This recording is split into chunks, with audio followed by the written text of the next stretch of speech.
Nifty last year 2023-তে return দিয়েছে 20%-এর উপর। আর বিভিন্ন অ্যানালিসিসদের মতে 2024-এ নিফটি 24,000-এ পৌঁছে যাবে। তাই আপনিও চাইছেন আপনার পোর্টফোলিওয়ে স্ট্রং স্টক অ্যাড করতে। তাই আজকের ভিডিওয়ে আমি আপনার সাথে 6টা বেস্ট স্টক নিয়ে আলোচনা করব। তাহলে ভিডিওটা শুরু করা যাক। আমি নিরুপমা, শেয়ার শেখো চ্যানেলের পক্ষ থেকে সকল বন্ধুদের নতুন বছরের জন্য শুভেচ্ছা জানাই।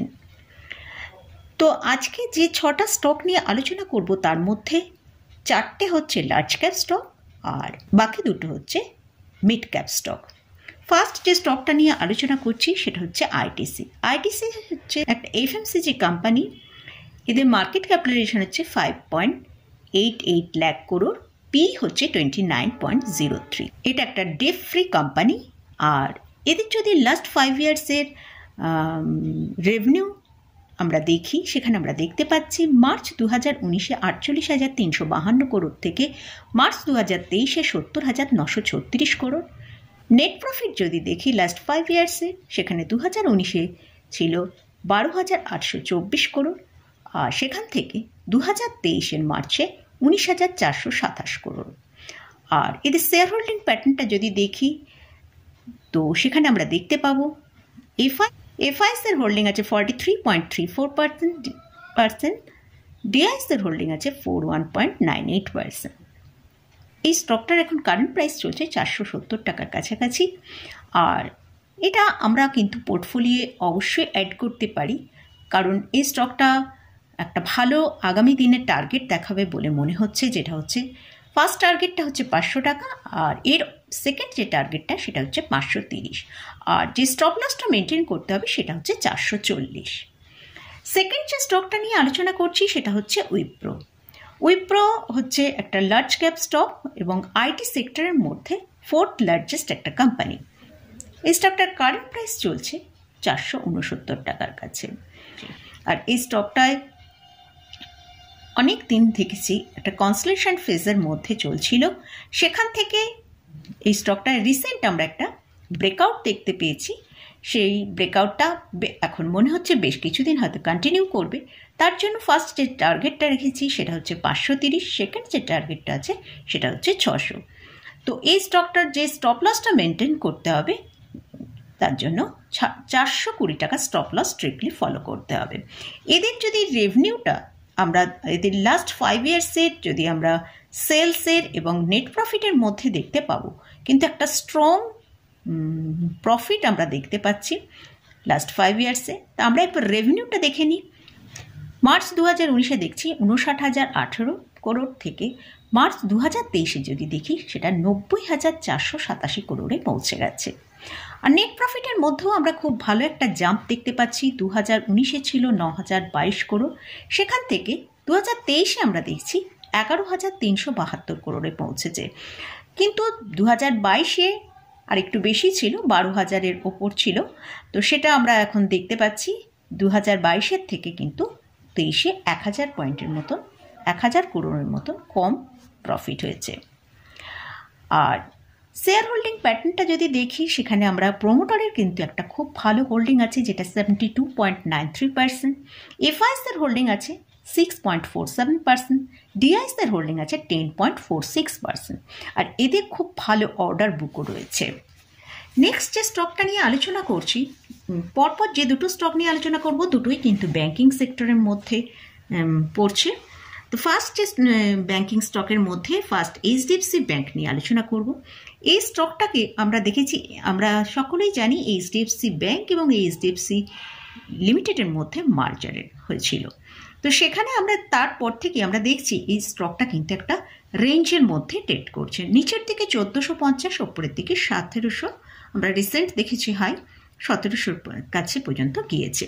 তো এই স্টকটা যদি 1 বছরের রিটার্ন দেখি সেটা 3.55%। আর নিফটিকে যদি 24,000-এ পৌঁছাতে হয় তাহলে এইচডিএফসি ব্যাংক, আইসিআইসি ব্যাংক এছাড়াও আরও বেশ কিছু ব্যাংক আছে, বেশ কিছু স্টক আছে, তাদের কিন্তু একটা ভালো ভূমিকা থাকবে বলে আশা করা যেতে পারে। তো এখন এইচডিএফসি ব্যাংকের কারেন্ট প্রাইস চলছে 980 টাকার কাছে। এই স্টকটাকে পোর্টফোলিও অ্যাড করা যেতে পারে 1600 টাকা স্টপ লস রেখে, টার্গেট হিসেবে 1800 এবং 2000। তাহলে এদের লাস্ট 5 ইয়ার্সের রেভিনিউ যদি দেখি, সেখানে 2019-এ 1,05,160 করোড় থেকে 2023-এ আমরা দেখছি 1,70,754 করোড়ে। নেট প্রফিটের মধ্যেও আমরা দেখতে পাচ্ছি যে ভালোই একটা জাম্প দেখতে পাচ্ছি। 2019-এ মার্চে থেকে দেখেছি 22,446 করোড়, সেখান থেকে 2023-এ আমরা দেখছি 46,149 করোড়। তো এই স্টকটারও যদি শেয়ার হোল্ডিং প্যাটার্নটা দেখি, সেখানে এফআইএস এর হোল্ডিং আছে 52.13%, ডিআইএস এর হোল্ডিং আছে 30.64%, পাবলিকের হোল্ডিং আছে 17.27%। নেক্সট যে স্টকটা নিয়ে আলোচনা করছি সেটাও কিন্তু আইসিআইসি ব্যাংক। এটা একটা প্রাইভেট ব্যাংক আর এটাও একটা লার্জ ক্যাপ স্টক। এদের মার্কেট ক্যাপিটালাইজেশন হচ্ছে 6.88 লাখ করোড়, পি হচ্ছে 17.41। আর এই স্টকটা রিসেন্ট 1037 পর্যন্ত হাই দেখিয়েছিল, সেখান থেকে দেখি এখন মার্কেটের সাথে সাথে শেয়ারটা নিচের দিকে এসেছে। এখন কারেন্ট প্রাইস চলছে 980 টাকার কাছে। এই স্টকটার জন্য 940 টাকা স্টপ লস রেখে পোর্টফোলিও অ্যাড করা যেতে পারে। সেটা হচ্ছে টার্গেট হিসেবে ফার্স্ট টার্গেট 1100 আর সেকেন্ড টার্গেট হচ্ছে 1250। এদের নেট প্রফিটটা যদি আমরা দেখি, 2019-এ নেট প্রফিট হচ্ছে 5,689 করোড় ছিল, সেখান থেকে 2023-এ কিন্তু একটা খুব ভালো আমরা এদের নেট প্রফিট দেখতে পাচ্ছি, সেটা হচ্ছে 34,483 করোড়। শেয়ার হোল্ডিং প্যাটার্নটা যদি দেখি, সেখানে এফআইএস এর হোল্ডিং আছে 44.39%, ডিআইএস এর আছে 45.78%। নেক্সট যে স্টকটা নিয়ে আলোচনা করছি, এর আগের ভিডিও এই স্টকটা নিয়ে আমি আলোচনা করেছি। তো এই স্টকটা এই স্টকটাকেও মনে হচ্ছে পোর্টফোলিওয় রাখা যেতে পারে। একটা ভালো এখানে টার্গেট আমরা দেখতে পারি, সেটা হচ্ছে ইন্দ্রপ্রস্থ গ্যাস। এই কোম্পানিটা গেল এবং ভারত পেট্রোলিয়ামের যৌথ উদ্যোগে এই কোম্পানিটা তৈরি হয়েছে। এটা ন্যাচারাল গ্যাস সাপ্লাই করে আর এদের মার্কেট ক্যাপিটালাইজেশন 29,285 করোড়। আর এই স্টকটার লাস্ট 5 ইয়ার্সের যদি আমরা সেলস গ্রোথ দেখি, সেখানে দেখতে পাচ্ছি 26%, আর লাস্ট 5 ইয়ার্সের কম্পাউন্ড প্রফিট গ্রোথ হচ্ছে 17%। আর এই স্টকটার কারেন্ট প্রাইস চলছে 425 টাকার কাছে, আর টার্গেট হিসেবে 490 আর সেকেন্ড টার্গেট 510 টাকা রাখা যেতে পারে। আর এই শেয়ারটার যদি শেয়ার হোল্ডিং প্যাটার্নটা আমরা দেখি, প্রোমোটারের কাছে হোল্ডিং আছে 45%, এফআইএস এর কাছে আছে 20.94%, ডিআইএস এর কাছে আছে 21.06%। লাস্ট যে স্টকটা নিয়ে আলোচনা করছি সেটা হচ্ছে হ্যাপিয়েস্ট মাইন্ড। এটা একটা মিড ক্যাপ স্টক আর এদের মার্কেট ক্যাপিটালাইজেশন হচ্ছে 13.41 থাউজেন্ড করোড় আর পি হচ্ছে 56.67। স্টকটার কারেন্ট প্রাইস চলছে 900 টাকার কাছাকাছি। আর এই স্টকটায় 860 টাকা স্টপ লস রেখে বাই করা যেতে পারে। ফার্স্ট টার্গেট হচ্ছে 1000 আর নেক্সট হচ্ছে 1098।